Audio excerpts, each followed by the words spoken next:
Welcome to the Tennessee Department of Education's overview of civil rights and anti-bullying laws training. My name is Chandrea Hersey, and I'm the Assistant General Counsel for Civil Rights in the Office of General Counsel at the Tennessee Department of Education. Hello, my name is Natalie Pearman, and I'm a staff attorney with the Tennessee Department of Education, Office of General Counsel. Hello, my name is Nikki Keene, and I'm a paralegal at the Tennessee Department of Education, Office of General Counsel. In addition to working in the Office of General Counsel, the three of us also work in the department's Office for Civil Rights. And today's training is really going to give you an overview of the work we do on a daily basis. This training is going to address any type of bullying or harassment that may be covered under state law, and also harassment and discrimination covered under federal law.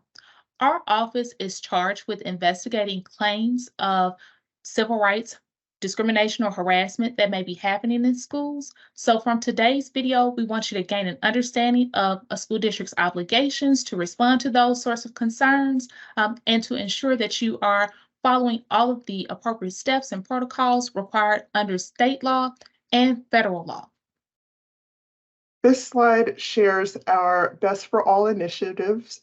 These are the initiatives that we undertake to ensure that students can thrive in the educational setting, and that includes focusing on academics, student readiness, and educators. For today, we're going to talk about Tennessee's anti-harassment, intimidation, bullying, cyberbullying, and anti-hazing laws. We're also going to discuss the federal anti-discrimination laws. And in closing, we're going to discuss grievance processes and procedures that apply under these laws. So we'll start the training by discussing Tennessee's harassment, intimidation, bullying, and cyberbullying laws. So under Tennessee law, school districts are required to implement policies that address bullying, cyberbullying, provide notice of these policies through posting on the website or student handbooks or otherwise communicating them to students and parents. They're required to train staff, investigate complaints that are related to bullying, intimidation, harassment, and cyberbullying.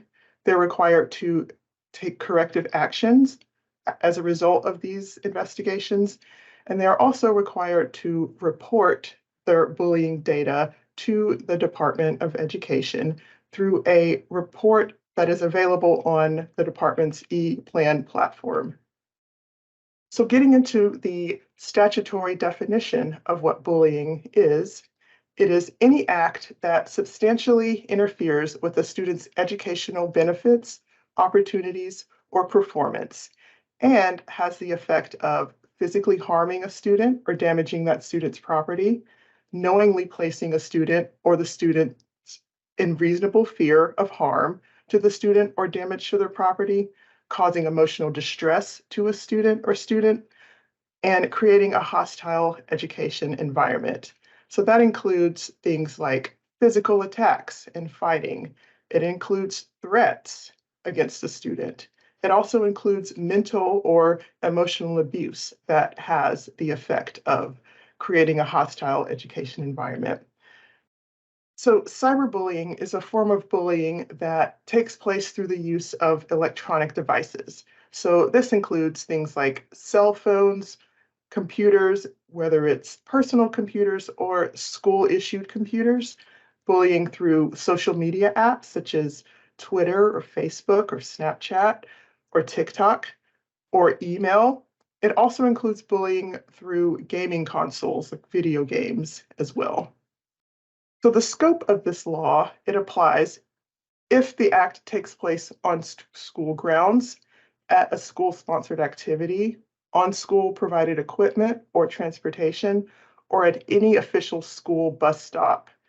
And this includes acts that take place outside of the academic setting as well. So for example, if there is an extracurricular activity or at a club meeting, anything that the school has control over, if the conduct takes place at it, even if it's not in the school setting, it still applies. In addition, if the act takes place off school property or outside of a school-sponsored activity, this law can still apply if it is directed specifically at a student and students, and it has the effect of creating a hostile educational environment or otherwise disrupting the educational environment or the learning process. So an example of this would be two students who are having a conflict with each other that extends through the weekend, for example.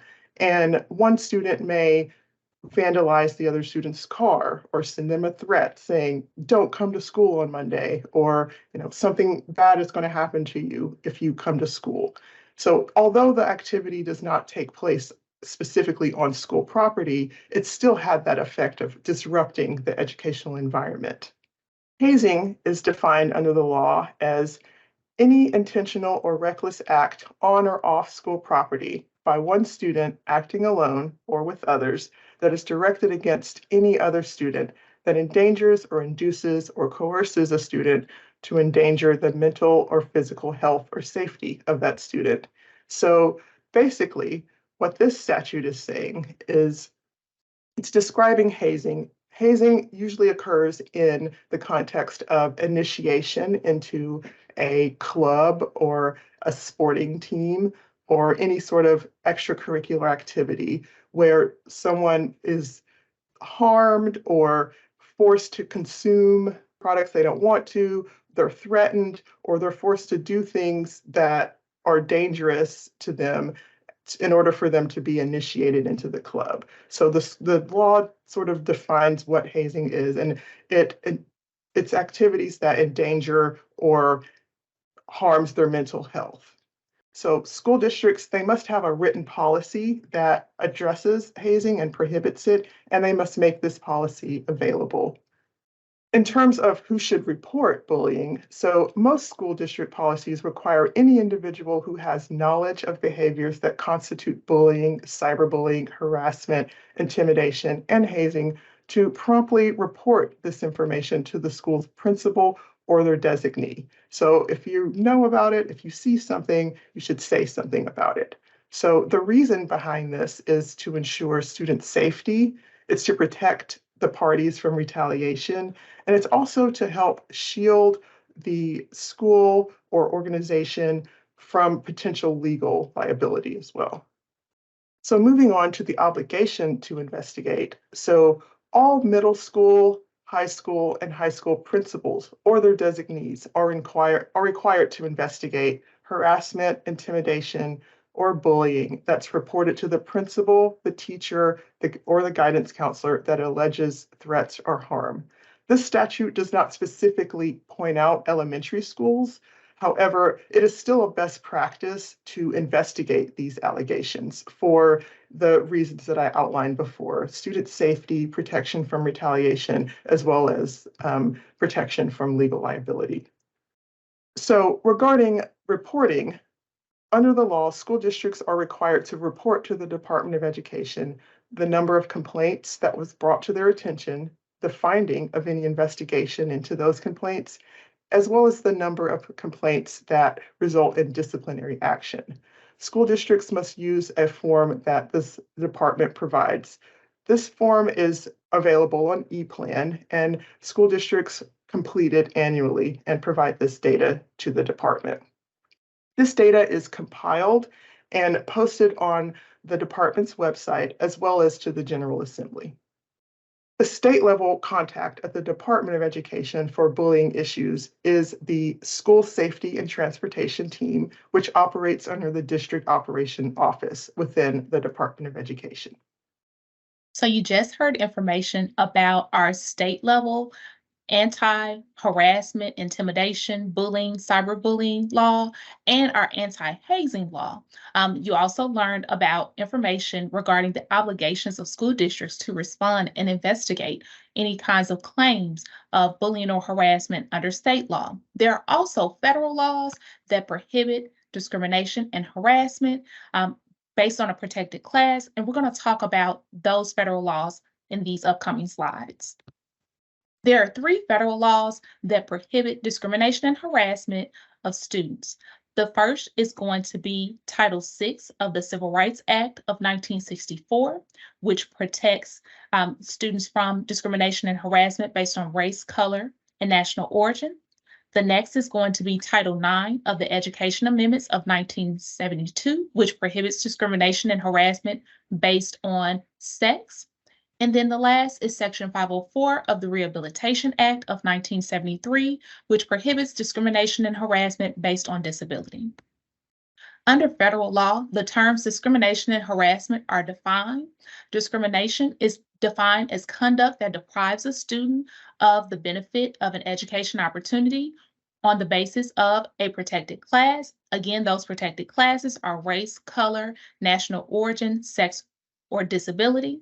And when we're thinking about discrimination, we're thinking about students being excluded from participating in a school's activities or programs, or a student not being able to take advantage of an opportunity because of them being a member of a protected class. Harassment is defined under federal law as behavior directed at a student based on a protected characteristic that interferes with their academic performance or participation in a school's programs or activities and creates a learning environment that a reasonable person would find threatening, intimidating, or hostile. When we're thinking about harassment, we're thinking about conduct that is going to create a hostile environment and prevent a student from being able to take advantage of the school's programs or activities, and that this conduct is happening because of the students belonging to a protected class. For sexual harassment, there is a different definition, and we'll talk about it in upcoming slides. But I want you to know that that definition for harassment that is here on the screen, it applies to any form of harassment based on race, color, national origin, disability, and also gender-based harassment. The term retaliation is also defined under federal law, and it's going to be defined as any adverse action against an individual for filing a complaint or participating in an investigation. And that could be against an individual who makes a complaint, an individual who is accused of conduct, or an individual who participates in an investigation, either as a witness or even someone who declines to participate in an investigation and declines to give a statement as a witness. Remember, all forms of retaliation are prohibited. Federal law gives a more prescribed definition of harassment as well. Harassment is going to be defined further under federal law as conduct that is sufficiently severe, persistent, or pervasive, that it creates a hostile environment and interferes with or limits a student's ability to participate in or benefit from the services, activities, or opportunities offered by a school. And it involves one or more of the following protected classes. Again, those protected classes are race, color, national origin, disability, and sex. And note that there's a separate definition for sexual harassment. Those three terms, severe, persistent, or pervasive, are also defined under federal law, and we'll talk about the definition for each of those terms in upcoming slides. What's important to know about harassing conduct is that students are protected not just from harassment by other students, but also from harassing conduct from district employees and from third parties. So what that means is that students may not be harassed by teachers or school counselors or any other employees who may be in a school building, or even employees on the district level as well. And also, students are going to be protected from any type of harassing conduct from third parties, such as contractors or vendors who may be working with a school or school district. So the terms severe, persistent, and pervasive are defined under federal law. The term severe is going to be defined as extreme acts or actions that may include physical assault or severe threats of bodily harm. When we're thinking about severe acts, we're thinking about things that could result in some type of physical violence towards a student, or could cause some kind of emotional distress for a student. Persistent is defined as behavior that happens repeatedly. So we're thinking about conduct that may happen on a daily basis, on a weekly basis, conduct that is ongoing. And pervasive is going to be any unwelcome behavior found throughout the school environment. It's impacting the school's climate and culture. It's going to be conduct that is accepted by many students in the school. Maybe many students in the school are engaging in the conduct, or maybe many students in the school are attempting to ignore the conduct because it happens so frequently. As I mentioned earlier, the definition for sexual harassment is different under federal law than just general harassment. This definition was adopted with changes to the Title IX regulations in 2020. And under those 2020 regulations, sexual harassment is now defined in one of three ways. The first is going to be a school employee conditioning education benefits on participation in unwelcome sexual conduct. This is also known as quid pro quo. And with this type of conduct, I want you to think about a school employee, such as a teacher, telling a student that the student's grade can be raised if they engage in certain conduct.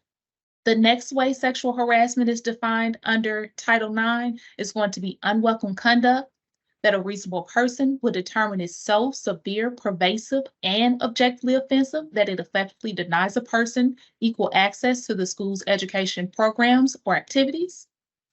And those terms, severe, pervasive, and objectively offensive, are defined under federal law. They're defined a little bit differently than what we saw before with severe, persistent, and pervasive.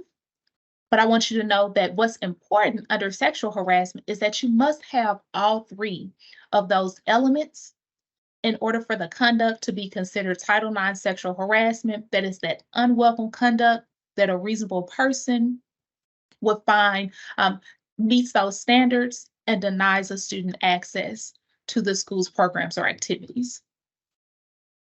And then sexual harassment under Title IX can also be sexual assault, dating violence, domestic violence, or stalking as defined under federal law. To be actionable conduct as sexual harassment under Title IX, a school must exercise substantial control over both the respondent, which is the individual accused of the conduct, and the context in which the sexual harassment occurred. So that means that the scope of the sexual harassment and whether or not a school needs to respond to sexual harassment is a little bit different than what you'll see for other federal laws or other state level anti-bullying and harassment laws. And again, remember that the school must exercise substantial control over both the individual who's accused of the conduct and the context in which the sexual harassment occurred. When it comes to harassment, there are a couple of things to remember about what harassing conduct may look like. Harassing conduct can take many forms. It can include verbal acts and name calling, the use of racial slurs, jokes, or comments. It could also include graphic written statements. These statements can appear on a piece of clothing. They can appear on a bathroom stall. They can appear on a piece of paper. Harassing conduct could also be conduct that may be physically threatening or harmful or humiliating towards a student. Harassment does not have to include an intent to harm. Remember that when thinking about harassment, a school is obligated to respond to conduct that is going to have an impact on the individual that is on the receiving end of the conduct, and not just take into account the intent behind the individual who may have engaged in the harassing conduct. Harassment also does not have to include an imbalance of power. So you don't have to have a situation where you have a student who has more social capital, who is engaging in harassing conduct towards a student who is seen as less popular. Also, harassment doesn't have to be directed at a specific target. You could have a situation in which an individual maybe makes a statement and they are making a general statement, not necessarily directing it towards anyone, but the individual who hears it, who's on the receiving end of that statement, they may be offended by what was said and may be a member of a protected class, and it may be viewed as a statement that could be harassing conduct towards them. Also, harassment does not have to involve repeated incidents.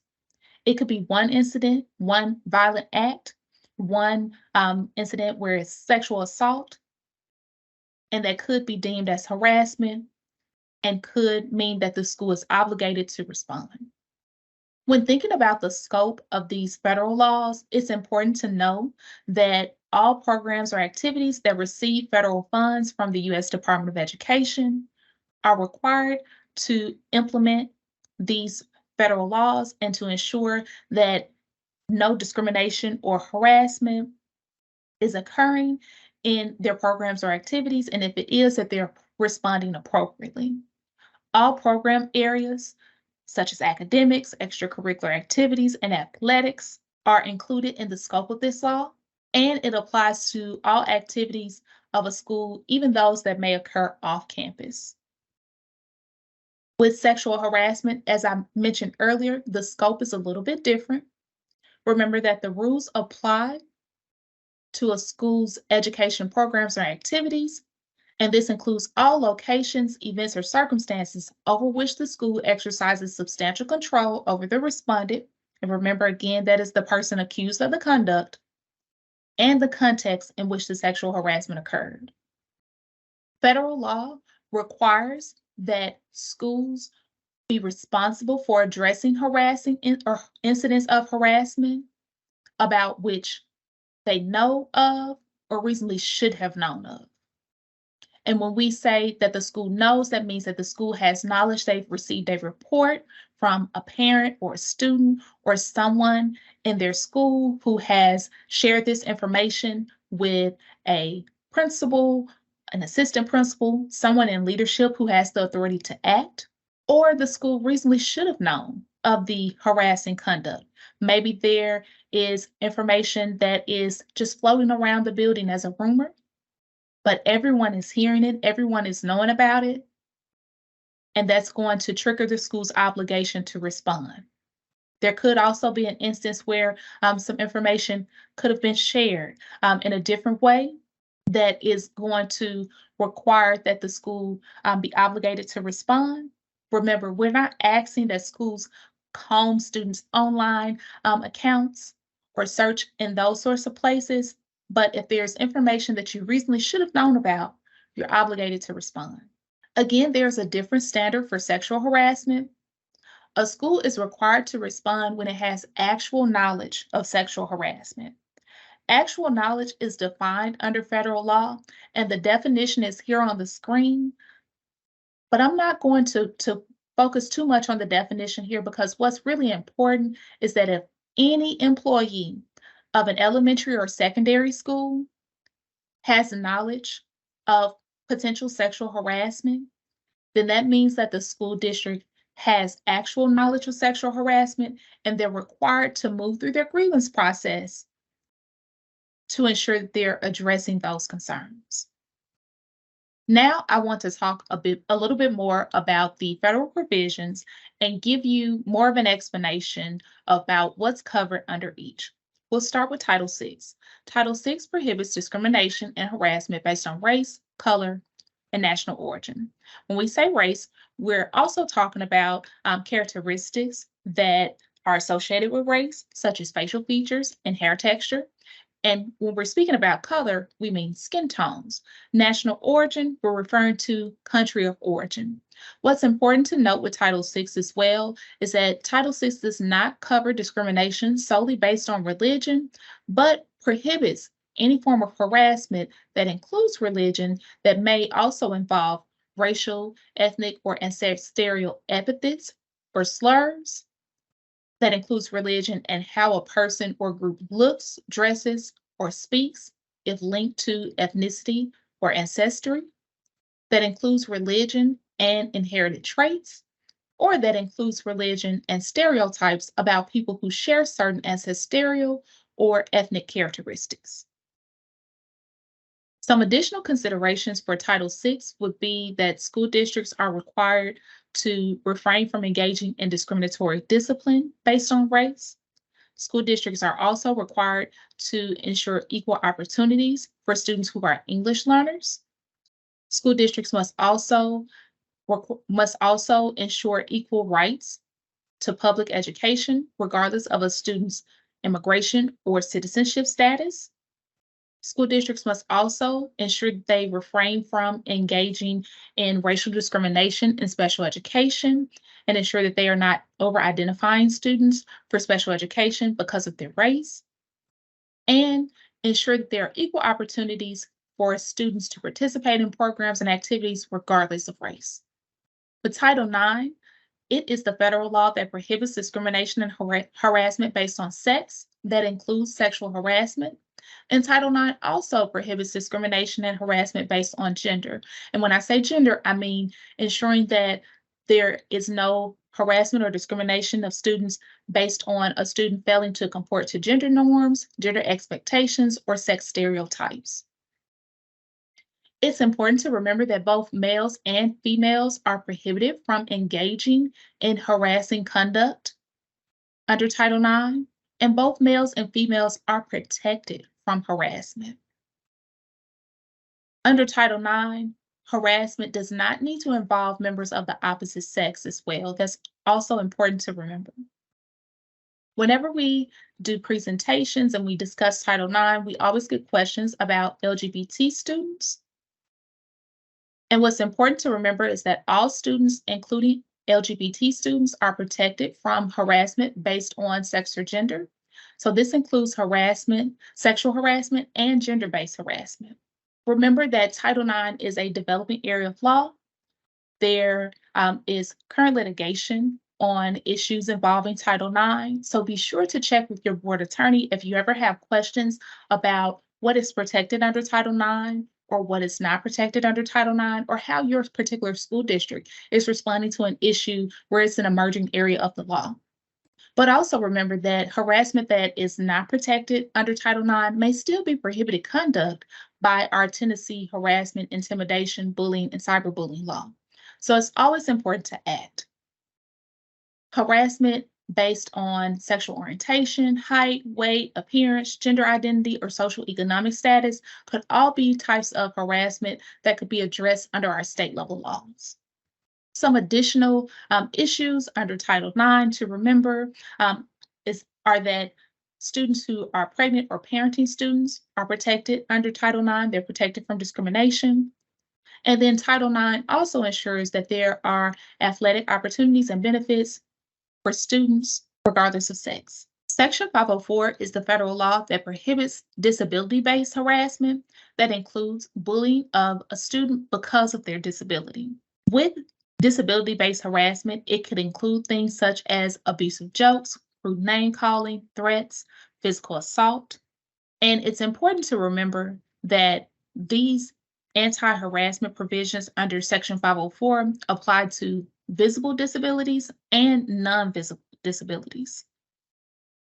When a child who receives special education or related services under IDEA or Section 504 is harassed on any basis, whether it be because of their weight, their appearance, their social economic status, if a school fails to remedy those concerns, that could constitute a denial of faith.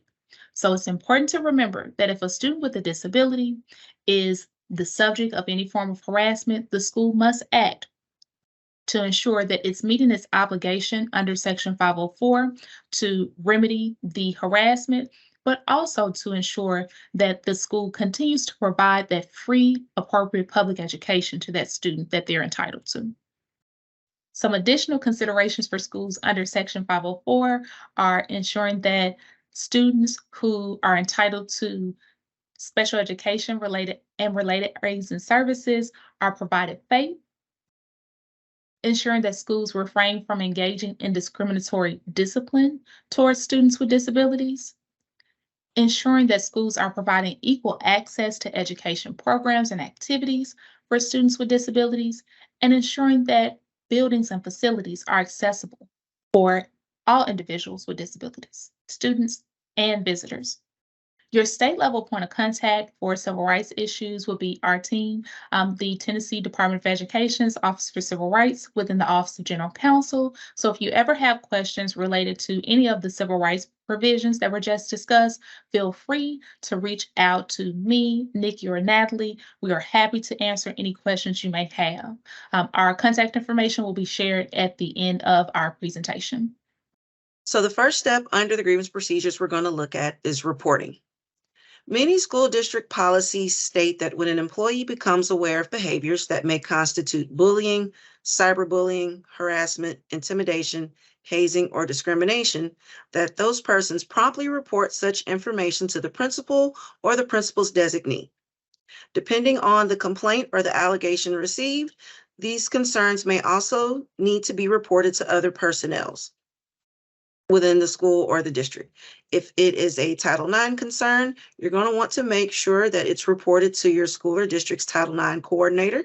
This person is generally named in the school's Title IX policy. If it's a Title VI concern, so a concern involving race, color, or national origin, you're going to want to make sure that it's also reported to the Title VI coordinator. If it's a complaint or allegation involving Section 504 concerns or disability-based concerns, you're going to want to make sure that the school's Section 504 coordinator is kept in the loop as well. And when it comes to child abuse, not only are you going to want to report this information to the school's child abuse coordinator, you're also going to want to make sure that it is reported to the proper authorities. And this could be the Department of Children's Services or local law enforcement agencies as appropriate, depending on what the situation calls for. And if you have any questions about your school's policy, about your district's policy, about whether or not you hold status as a mandatory reporter, be sure to check not only the policies, but also consult with your local board attorneys if you have any questions about your reporting obligations. Now we're going to talk about the complaint intake process and all the varying steps involved with that. First, we're going to look at timelines. So you have 48 hours to initiate your process.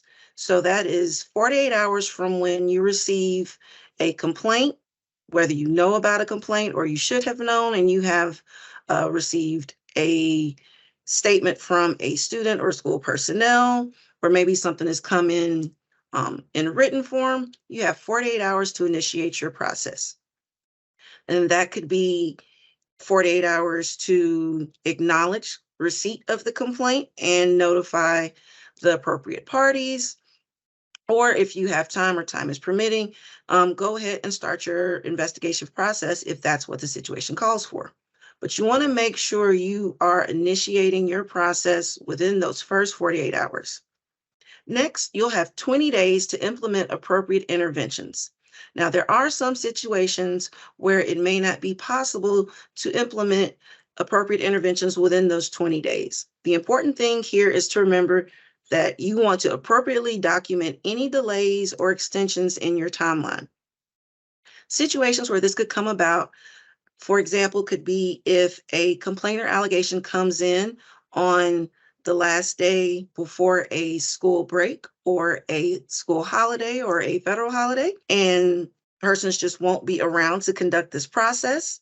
Or it could be situations where you might need some extra time in implementing appropriate interventions because the appropriate personnel are not in the school environment regularly, or you're having some difficulty scheduling interviews or things of that nature.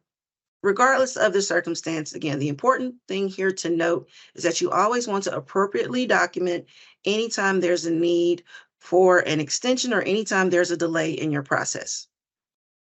Also, during the complaint intake steps, you're going to need to determine whether the matter should be referred to another agency, whether it's Department for Children's Services or law enforcement.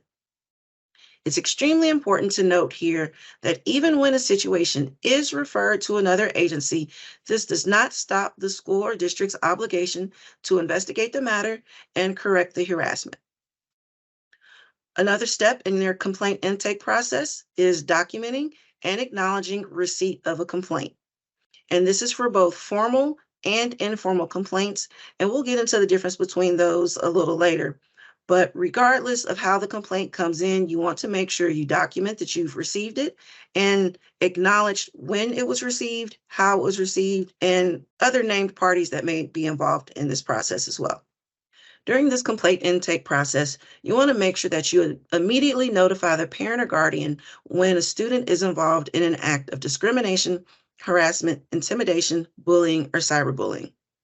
We've got a special note here involving child abuse situations, whether it's child abuse or child sexual abuse.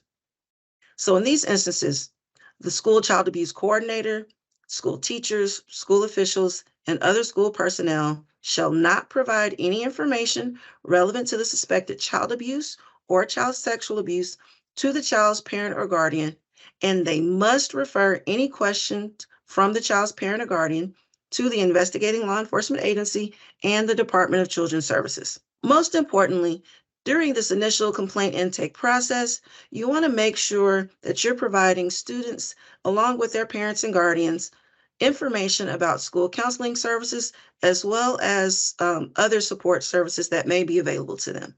As we continue through this complaint intake process, you want to make sure you're reviewing your district's policies regarding bullying, cyberbullying, harassment, and discrimination. At some point in your initial complaint intake process, you're going to have to make a determination about whether or not the alleged conduct should be investigated. The conduct should be investigated if it places the student in reasonable fear of harm for the student's person or property, if the conduct has a substantially detrimental effect on the student's physical or mental health, if the conduct has the effect of substantially interfering with the student's academic performance, or if the conduct has the effect of substantially interfering with the student's ability to participate in or benefit from the services, activities, or privileges provided by the school. Another step in your complaint intake process is that you are going to want to review prior investigations, complaints, and discipline records as appropriate. You're also going to want to determine who you may need to interview during your investigation process. I want to note for you that parents can be allowed to sit in on interviews, but it's only on interviews when their child is being interviewed. You're going to want to remember that you need to document the interview. Visual or audio recording the interview is not recommended, but it is generally best practices to use a note taker. And you're also going to want to have another witness present during the interview process as well.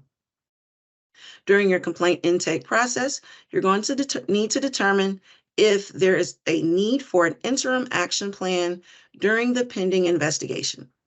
Now, this interim action plan could be a variety of different things. It could be an interim safety plan. It could be interim supportive measures, but you're going to want to make sure you're discussing with your appropriate persons, whether it be the Title IX coordinator or maybe a Section 504 coordinator, if there's a need for an interim action plan during the pendency of your investigation. Now we're going to talk about what is required when responding to sexual harassment under Title IX. Upon receipt of an informal report or complaint, the Title IX coordinator is going to need to respond promptly and in a manner that is not deliberately indifferent. The Title IX coordinator was also going to need to offer supportive measures and discuss the process for filing a formal complaint. And they're also going to want to make sure that you follow the grievance process before any disciplinary action is issued. We understand it may be difficult to understand everything that is needed when you receive an informal complaint, but as always, if you have any questions, you want to make sure that you are discussing those with your Title IX coordinator. And if you are a Title IX coordinator and you have any questions about what is required from you under the law, be sure that you're contacting your local attorney with those questions.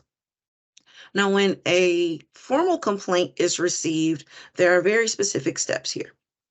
Before an investigation of sexual harassment under Title IX may begin, a formal complaint must be filed, or the Title IX coordinator must elect to sign a report of sexual harassment on behalf of the complainant.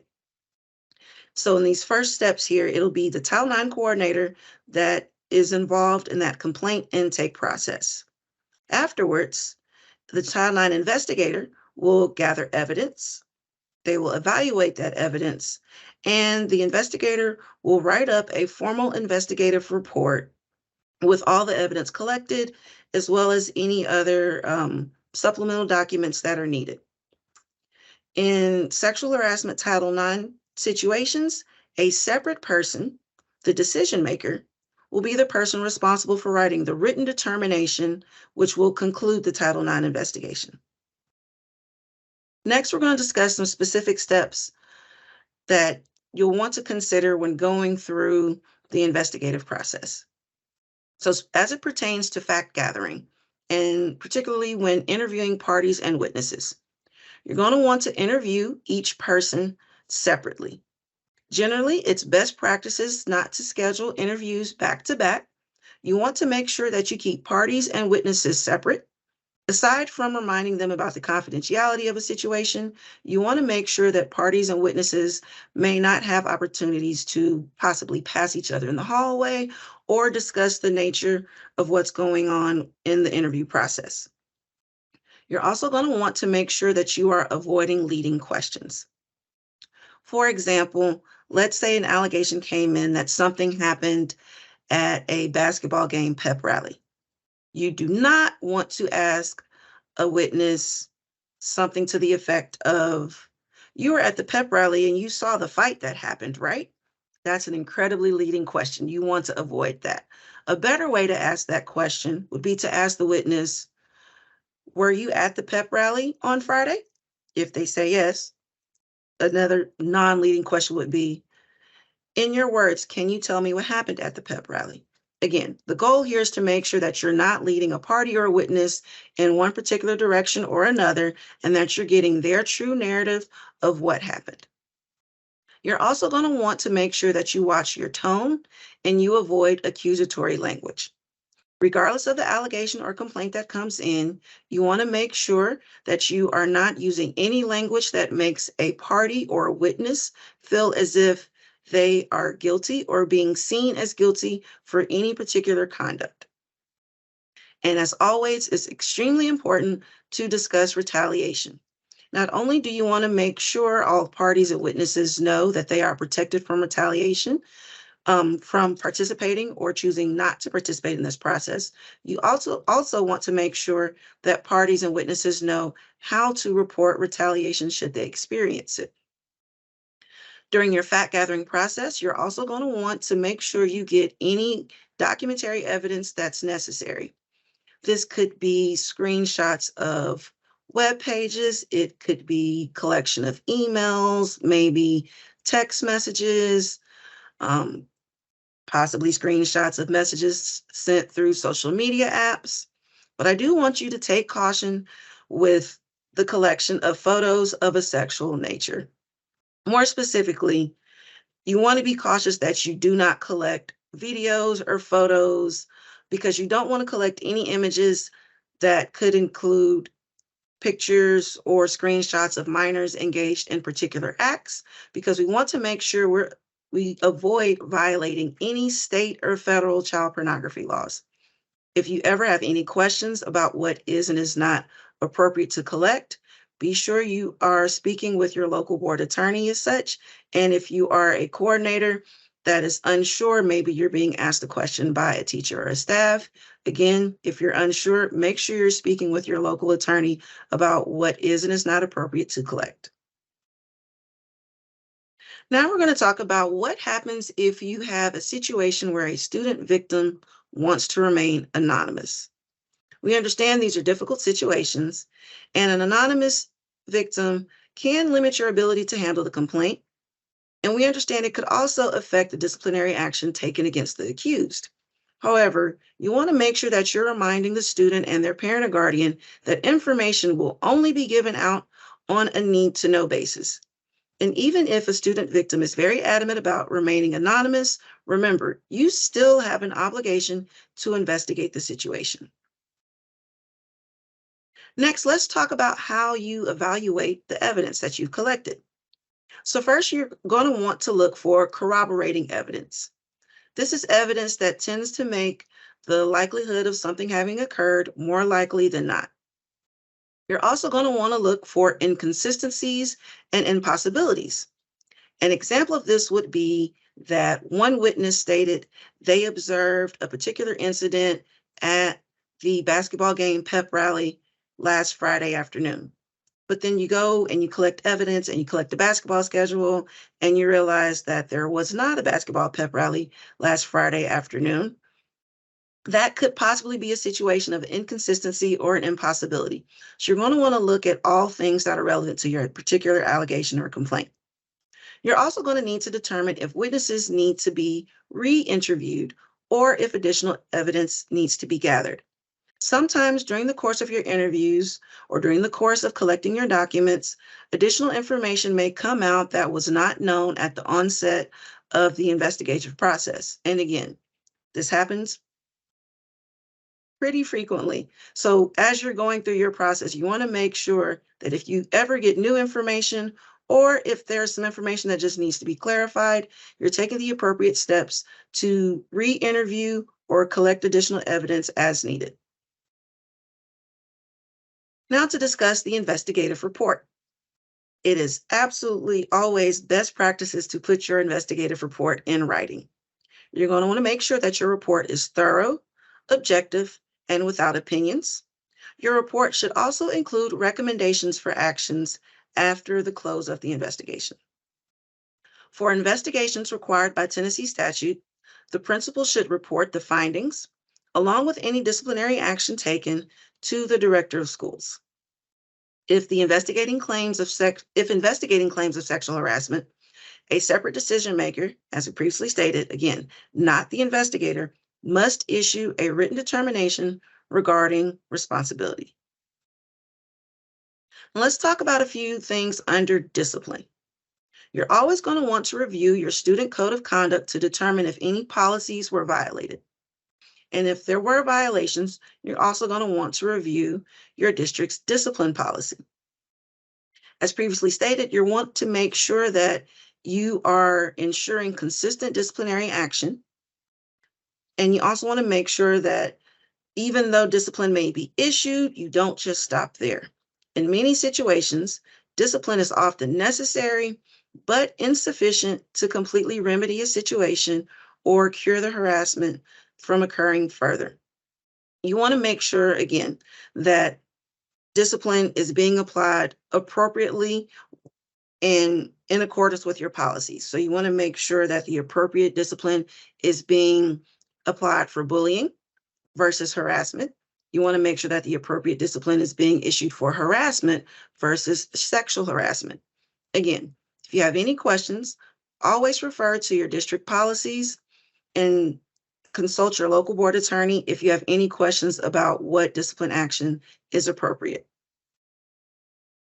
Now we're going to talk about remedies. You always want to make sure that you take prompt and effective steps, reasonably calculated, to end the bullying, eliminate any hostile environment and its effects, and prevent the harassment from reoccurring. Remedies can take a variety of forms. We've got a few listed for you on the screen here. Some remedies could be safety plans for the complainant. Other remedies could be supportive services such as counseling or tutoring. In some situations, a behavior plan may be appropriate. In other situations, the appropriate remedy might be looking at your district policies and making them stronger, or making more detailed procedures on the district level. Some remedies could include creative reporting measures. Some districts have opted to employ anti-bullying apps or websites. Some remedies could also be measuring your school's climate, taking a survey of what is actually going on, gauging the school culture. Other remedies could include various anti-bullying initiatives or various restorative practices.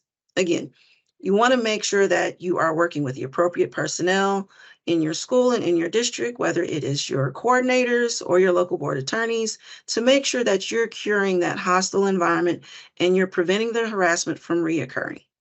This next piece here is the follow-up piece. This is actually very important. Even after an investigation has concluded, you want to make sure the appropriate follow-up is happening. You're going to want to notify parents of the complainant and the accused of the investigation outcome. Here, make sure you remember FERPA. You do not want to share details about any other student's disciplinary action.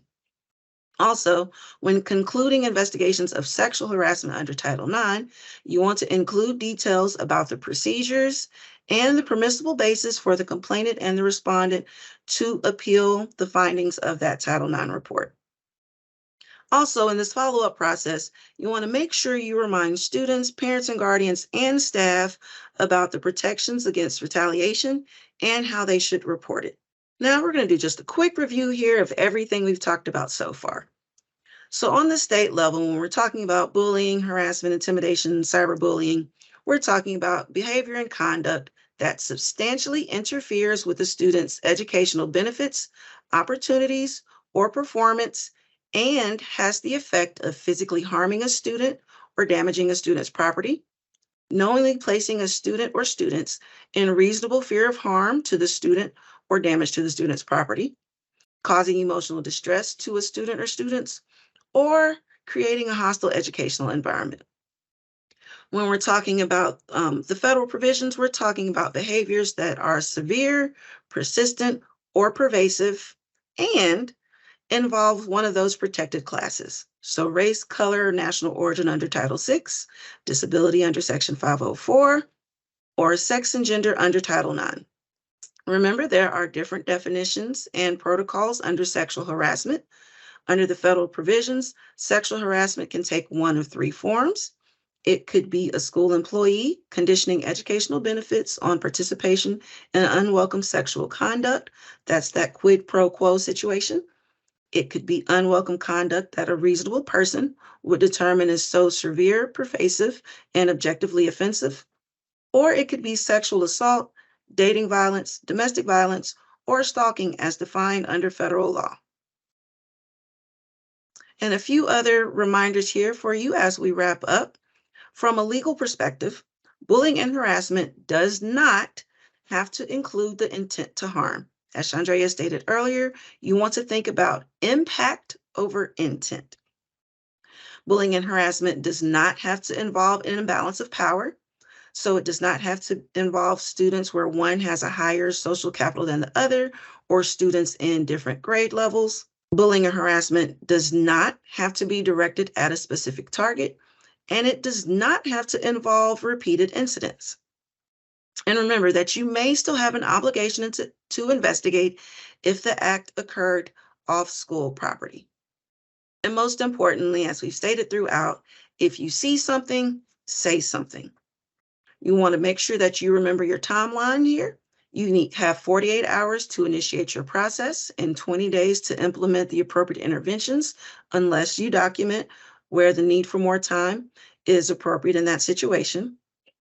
And you never want to ignore bullying or harassment, regardless of how the complaint comes in, formal, informal, whether it comes from a student who was directly involved or a student reporting on another student. You don't ever want to ignore that situation or the complaint. And remember that while discipline is often necessary, it may be insufficient to remedy the situation or cure the harassment or prevent the harassment from reoccurring. This concludes our overview of the anti-bullying and harassment laws. If you have any questions, feel free to contact any one of us, myself, Chandrea, or Nikki. Again, we all work in the Tennessee Department of Education Office for Civil Rights, and we're here to help. Thank you.